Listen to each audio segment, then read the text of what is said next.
How you doing, YouTube? Matt Master Beer Reviews back with a little bit of mystery jams, courtesy of my boy Andy from Wisconsin. See, it says Andy. That's how I know. Yeah, he sent me off a bunch of stuff, not just mystery beer wise, but just regular beer wise, and I'm kind of excited to dive into this sucker. So let's see what we got. Grab my little itty bitty bottle opener here. Don't look at that cap.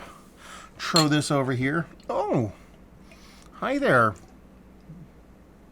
Barley wine. Yeah, kind of looks like barley wine from a distance, to be perfectly honest with you. Awesome wrapping, classic mystery beer stylings, and yeah, I mean, that looks like barley wine. It could be a bunch of different things. Beer to guard, just a base brown ale, something along those lines, Marzen, stuff like that. But from a distance, I'm getting kind of barley wine hopeful vibes to it, because it's got not much of a head on it, so maybe either that usually equates to high ABV or maybe a little sour component, maybe a little adjunct. Then you look at the beer itself. It's exactly how I like my barley wines to look, which is that murky doo-doo water kind of color.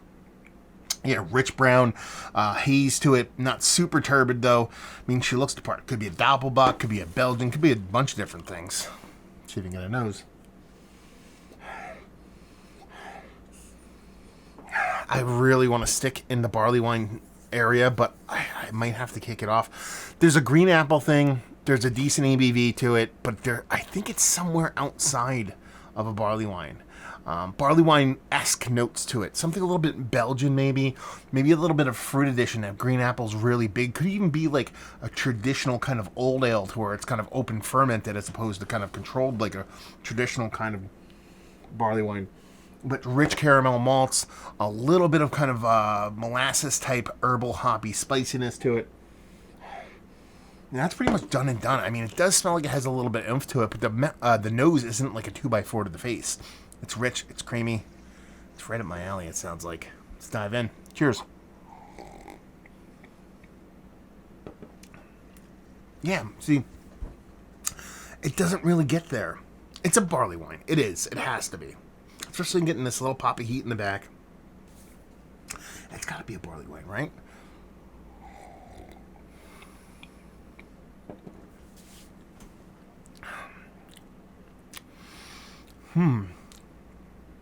It's got to be somebody's barley wine.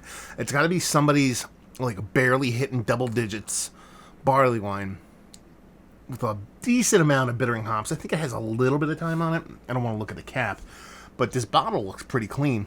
Pretty fresh. You usually get a little bit of with aged beers, especially the ones that are really kind of malt forward. They tend to get a little bit of crustiness from leakage from oxidation, beer going in or air going in, and kind of that back and forth, the breathing part of the beer. You get a little bit of crustiness around there, so that's not necessarily there. So it can't be that old.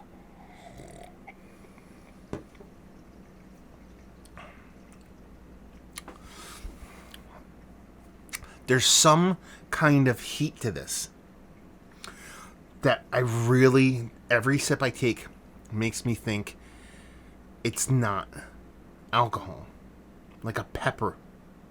Like a pepperiness. But not like a big, huge hit of like a habanero that's lingering. It's really far in the back. Just kind of zaps you. And then just kind of settles away.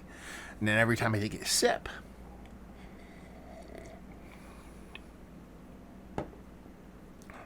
it hits me again. This is interesting. What could that spice be? So it's not going to be a pepper, because that heat isn't a pepper heat. Like a bell pepper, like a roasted, like a jalapeno pepper. It could be some kind of like added spice. It's not cinnamon. Very interesting. It might be all just yeast driven, but that pop in the back that's very consistent makes me think it's some kind of like spiced addition to it. Okay, let's work with that. Let's go there. Is this somebody's winter warmer? Because that's where I could see it going. I think we might be onto something here. Because winter warmers, for me, get very close to Belgian quads, can also skirt the edges of barley wines from time to time. So the way this malt comes off, rich caramel, kind of verging into toffee, kind of sweetness, but not overly sweet, makes me think it's that kind of beer, but it's not super high in ABV. But I get that little bit of spiciness to it, so I think there might be a little bit of Christmas spice floating around in this. So let's walk this back a little bit. Let's call this an 8.5% winter warmer, spiced winter warmer. I think that's my final answer. Yeah. Yeah, just because it's not a full-fledged barley wine. It's just not. But it's not small enough to be like an imperial brown or something like that. It's just floating around in that little bit of spiciness that could be some kind of clovey, kind of Christmas spiciness, kind of hitting on the back there. Kind of makes sense to me. And I think it might have some time on it, like a year and a half. Listen, I'm thinking it's a winter warmer.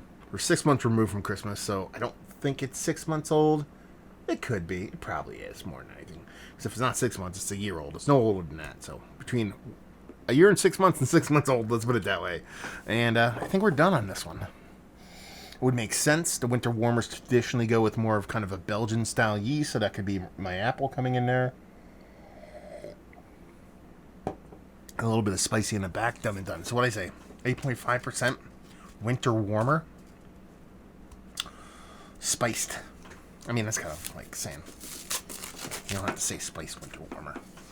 Yeah, I can see this being another New Glarus beer because it's like an uber traditional style. I don't think so. The cap, I think is, oh no, I guess it could be.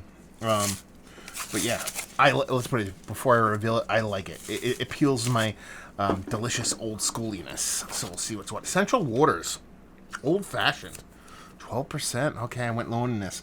And this is a malt beverage with cherries. What the hell was that? Like a bulb just popped.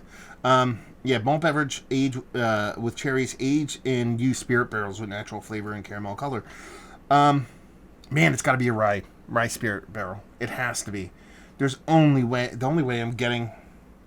Okay, it's an imperial red ale, so maybe that's where I'm getting that spiciness from. Brewed with cherries. That was that kind of fruit note for me. It came off more green apple than anything else. This is brand new too. Came out in 2020, by the way. And touch of bitters. So there are bitters in it for an old fashioned. Then the Asian brandy, bourbon, and orange cacao barrels. This is taken an old fashioned. That's a fun beer. I have not had an old fashioned in probably over 20 years, so I couldn't sit here and tell you what they taste like. And even though I didn't nail it because I didn't even come close, I said it was 8 and change, it's 12%. I said it was kind of like a winter warmer. It's a pure red ale. I kind of danced around some of the edges of this beer. That spiciness, I couldn't really peg it down. It's the bitters portion of the show. There was a big fruit component for me. It came off more like green apple to me more than cherries. So it's got to be like a sour cherry as opposed to a regular cherry. It has to be a sour cherry. Then it was barrel aged, but it's in second use or multiple use barrels, right? That's what they said. And used spirit barrels. By used, I mean, I don't think it was spirit barrels that were used for spirits. I think it was barrels that were used for beer previously. And that maybe I didn't get much as far as no. I was going to say I didn't get much as far as dryness or booziness. I didn't get any booziness whatsoever. I got that little bit of heat. Again, I think that was the bitters.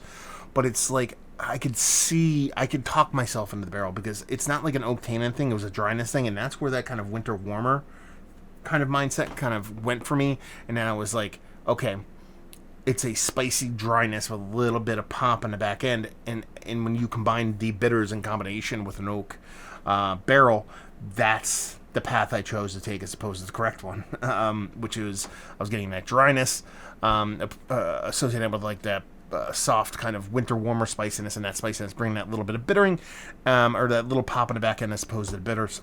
Imperial Red Ale, that adds to that spice component.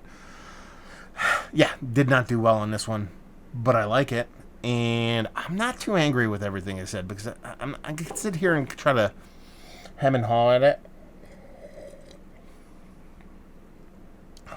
It kind of makes sense to me still in that aspect.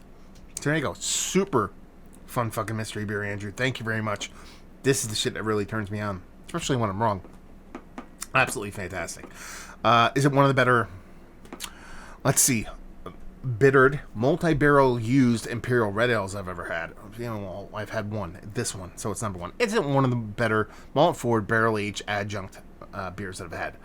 It's in the conversation, barely. I mean, I've had ones that do me much, much better, but if I whittle this down to one of the more interesting ones, it really starts to rise in the ranks. I really do like the flavor profile here, and a cool kind of fun flavor combination, for the lack of a better term. Value and availability, essential water stuff we can actually see by us. Bottles like this typically go around $4 to $5 a single, and leave you with, if you like what, will you like this beer? I felt like a bug was on me or something. I don't know, weird. Anyway, if you like what, will you like this? If you like winter warmers, if you like old-fashioned, if you like rye barrel-aged stuff or rye spice stuff, that's where this kind of comes off for me. So if you dig those things in beer, you'll dig this. So there you go. Another review in the books. Hopefully you guys enjoyed it. Down there if you want to talk about it. Massive Beers if you want to check me out doing the social media stuff. Beer Massive. Want to check me out doing the whole podcasting thing. And hopefully you guys enjoyed the review. Hopefully you're enjoying a little bit of Essential Waters right now. And hopefully see you next time.